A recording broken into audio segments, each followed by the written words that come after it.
Olá, eu sou o Leandro, eu sou professor da Secretaria Municipal de Educação de Barretos.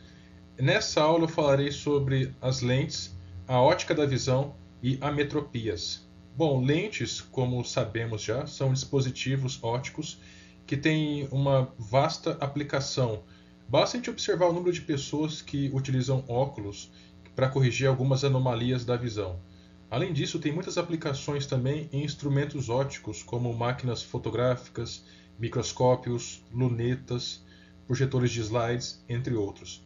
Bom, nessa aula nós vamos ver sobre os diferentes tipos de lentes, formatos de lentes, algumas anomalias da visão, como por exemplo miopia, astigmatismo, hipermetropia, presbiopia, e vamos ver também sobre processos de acomodação visual, à medida que a imagem incide no globo ocular, a forma que ela é formada, que os olhos se acomodam a essa luz que está incidindo. Bom, agora vamos começar essa aula falando sobre dois tipos de lentes, as lentes convergentes e divergentes. Como eu citei anteriormente, diversos instrumentos utilizam as lentes, como telescópio, microscópio, óculos e diversas máquinas fotográficas, né? As lentes, elas são meios ópticos que são transparentes e são delimitados por superfícies. Nessa figura, na parte de cima e de baixo, nós verificamos dois tipos de lente. Acima a lente convergente e abaixo a lente divergente. Percebam que a luz está vindo da esquerda e indo para a direita. Conforme na figura de cima, na lente convergente, conforme a luz passa pela lente, que é este objeto esquematizado em azul, os raios de luz vão indo em direção a um ponto só, que é o ponto F. Então, esse é o comportamento convergente, quando os raios de luz atravessam a lente e convergem para um ponto.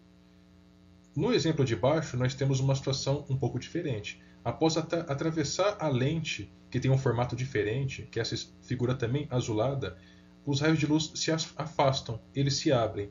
Então podemos dizer que esse é o comportamento de lentes divergentes. Então, divergente se afasta os feixes de luz e a convergente se aproximam e se encontram num ponto. Nesse caso, nessa figura, o ponto F. Bom, antes de darmos sequência nessa aula, é importante que nós entendamos dois conceitos importantes, de côncavo e de convexo. Nessas duas figuras, nós temos duas superfícies convexas, que são essas superfícies arredondadas para o exterior, para fora. Uma está no sentido do lado direito, outra do lado esquerdo. Essas duas partes arredondadas para fora, semelhante a uma barriga, são estruturas convexas. E qual é a estrutura côncava? Pelo contrário, ela forma uma parte arredondada para dentro. Apenas esse lado é côncavo. E esse lado que sobrou? É um lado reto, não é côncavo nem convexo, é plano.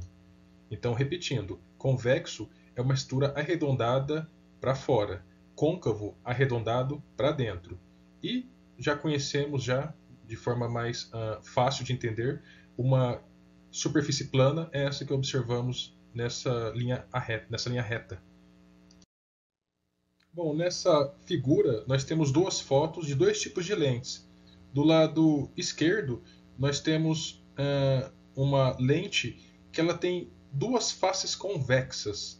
Quando eu falo em convexo, eu falo, como eu citei no slide anterior, que tem uma pequena saliência. Ela não tem um vale, uma entrada, ela tem um tipo de uma pequena barriga. Então, uma lente convergente, ela é dos dois lados convexa. Já no lado, na figura da direita, nós temos uma lente com as duas faces côncavas, que tem um vale, uma reentrância, não tem uma saliência. E quando a luz atravessa uma lente côncava, ela tem um comportamento divergente. E essas duas lentes, geralmente as lentes são fabricadas a partir de um material acrílico ou de vidro. Bom, nessa figura estamos observando os diferentes tipos de lentes convergentes e divergentes. As três primeiras figuras, as figuras 1, 2 e 3, são lentes convergentes. As figuras 4, 5 e 6, lentes divergentes.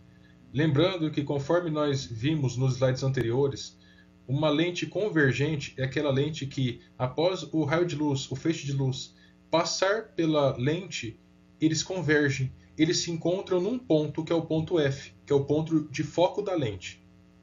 Agora, com relação à lente divergente, de forma diferente, após passar pela lente, o feixe de luz ele se abre, se espalha, se afasta.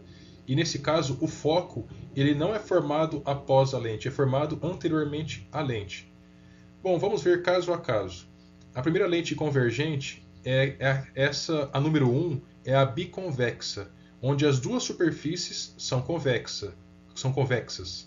A segunda lente, a número 2, de um lado é plano, de outro lado é convexo. Então é a lente plano-convexa. A terceira lente, o primeiro lado é côncavo e o segundo é convexo. É a lente côncavo-convexa. Agora, iniciando as lentes divergentes, a número 4, dos dois lados há concavidades. Então é uma lente bicôncava. A quinta lente, um lado é um plano, é uma linha reta, e do outro lado é uma concavidade. Então é uma lente plano-côncava. E a sexta e última lente, de um lado é convexo, de outro é côncavo. Então é a lente convexo-côncava. Bom, por que essas três primeiras são convergentes e as três últimas são divergentes? Existe um padrão que podemos observar. Se olharmos com atenção, as três lentes convergentes apresentam a borda pontiaguda, a borda fina. E as três lentes divergentes apresentam a borda alongada, uma borda grossa. Então, sempre lentes de bordas finas são lentes convergentes. De borda espessa, grossa, são lentes divergentes. Bom, a partir de agora, vamos estudar a acomodação visual e como que as duas lentes dos nossos olhos, ou seja, a córnea e o cristalino, como essas lentes se comportam em função da distância do objeto. Primeiramente, o que vem a ser essa acomodação visual? Bom, novamente, a córnea e o cristalino são duas lentes naturais que os nossos olhos têm. Essas duas lentes são convergentes. Isso significa que ela pega o feixe de luz que vem do ambiente e converge os raios de luz para o único ponto, que é o ponto de formação da imagem, que conforme a gente pode observar nesse raio de luz amarelado nessa figura, após passar pela córnea cristalina, está se concentrando e formando a imagem na retina dos olhos. Então, a córnea e o cristalino, como eu disse, são lentes. A córnea é uma lente muito mais potente que o cristalino, cerca de 4 vezes mais potente.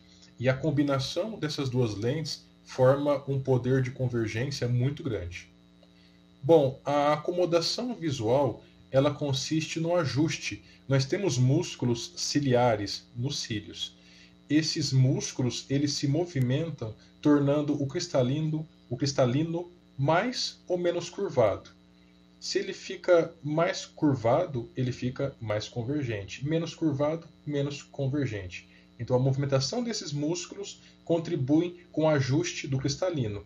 E essa movimentação desses músculos e a mudança no cristalino é chamada de acomodação visual. Bom, vamos agora para o exemplo dessa imagem. Nessa imagem nós temos um objeto distante, que pode ser, por exemplo, uma árvore que se encontra distante dos nossos olhos.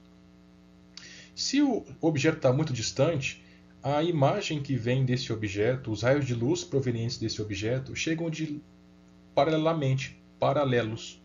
Nesse caso, não precisa de uma acomodação visual tão grande, tão intensa.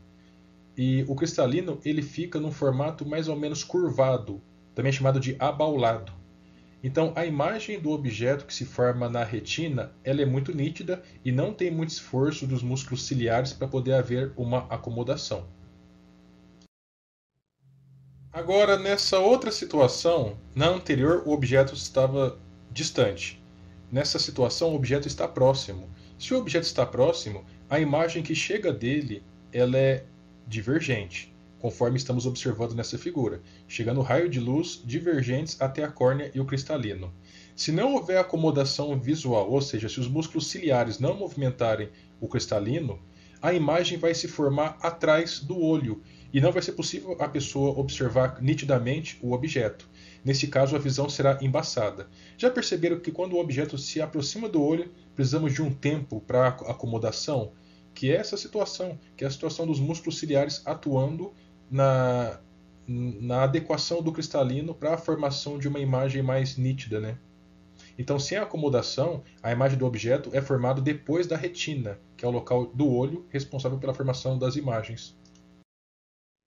Então, logo após um tempo que esse objeto próximo está sendo observado, os músculos ciliares promovem um reajuste no cristalino, deixando ele mais curvado, mais abaulado e mais convergente. Então, essa imagem que estava sendo formada atrás do cristalino, atrás da retina, se aproxima e passa a ser formada exatamente sobre a retina, que é o local adequado. Nesse momento, nesse caso, a imagem passa a ser nítida. Bom, uma pessoa que tem uma visão boa, vamos dizer assim, que enxerga corretamente, é quando a imagem se forma sobre a retina. Se a imagem se formar depois ou antes da retina, ou de forma irregular, essa pessoa não enxerga bem e ela tem uma ametropia. Uma pessoa que enxerga corretamente, que a imagem se forma sobre a retina, ela é uma pessoa que tem emetropia. Bom, nós temos alguns principais casos de ametropia. Dentre elas temos a miopia, hipermetropia, presbiopia e o astigmatismo. Vou falar sobre esses 4 nessa aula. Começando pela miopia. A miopia é geralmente uma dificuldade de se enxergar de longe. Isso ocorre porque o globo ocular apresenta um certo alongamento ou quando as lentes oculares são excessivamente convergentes. Em ambos os casos, a imagem se forma antes da retina e a pessoa não enxerga corretamente. A miopia ela pode ser corrigida tanto por meio de cirurgia quanto pela utilização de lentes corretivas. Em ambos os casos, somente por indicação de um oftalmologista. Bom, o segundo caso, a hipermetropia, já é caracterizada pela maior dificuldade da pessoa de enxergar coisas situadas próximas, enxergar de perto. Então, isso pode ocorrer em 2 situações. Ou há um leve encurtamento do olho, ou as lentes oculares são pouco convergentes. Em ambos os casos, a imagem se forma antes da retina. De forma semelhante à miopia, pode ser corrigido por meio de cirurgia ou por meio de lentes, ambos, como eu disse, com indicação médica, nesse caso o oftalmologista. Nessa figura nós temos um exemplo de como um hipermétrope ele enxerga. A periferia, os objetos mais próximos não conseguem enxergar e está focando sobre o óculos, que é o único objeto que consegue enxergar nessa figura de forma nítida. A presbiopia, também chamada de vista cansada ou doença do braço curto, ela geralmente ocorre após uma certa idade e ela é provocada pelo endurecimento do cristalino, o enrijecimento do cristalino. E isso leva a uma perda da capacidade de contração das musculaturas ciliares e a consequente redução do poder de acomodação visual do olho. A pessoa ela sente uma dificuldade muito grande e ela não consegue uma curvatura ideal do cristalino, precisando fazer um grande esforço de acomodação visual para enxergar principalmente objetos próximos. A presbiopia ela pode ser corrigida com a utilização de lentes convergentes. Se a pessoa também tiver miopia juntamente com a presbiopia, é necessária a utilização de lentes bifocais ou multifocais.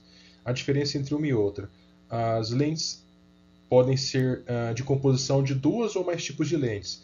Se houver uma linha divisória entre 2 tipos de lentes, elas são bifocais. Se não houver essa linha divisória, a divisão for gradativa, aos poucos vai mudando de um tipo para outro tipo de lente, elas são multifocais. Bom, o astigmatismo é quando a córnea apresenta algumas irregularidades na superfície. E em muitos casos, ao invés da córnea ter o formato circular esférico, como nessa figura da esquerda, ela apresenta um formato ovalado, segundo observamos nessa figura da direita. Bom, como o olho de uma pessoa que tem astigmatismo apresentam raios de curvatura diferentes em diferentes direções, a pessoa ela não enxerga muito bem tanto objetos próximos como alguns objetos distantes, além de às vezes elas terem dificuldade também de distinguir linhas horizontais, verticais e linhas oblíquas. Nesse caso, algumas letras, símbolos como o H, o N, o M, o número 8, o 0 ou o O, é difícil às vezes da pessoa distinguir esses símbolos e números e letras. Bom, o hábito de coçar os olhos pode agravar, aumentar a deformidade na córnea, agravando esse problema. Uma forma de corrigir o astigmatismo é por meio de lentes especiais que elas compensam a falta de simetria na curvatura da córnea. Bom, esse era o conteúdo que eu queria ter transmitido. Espero que tenham gostado e bons estudos.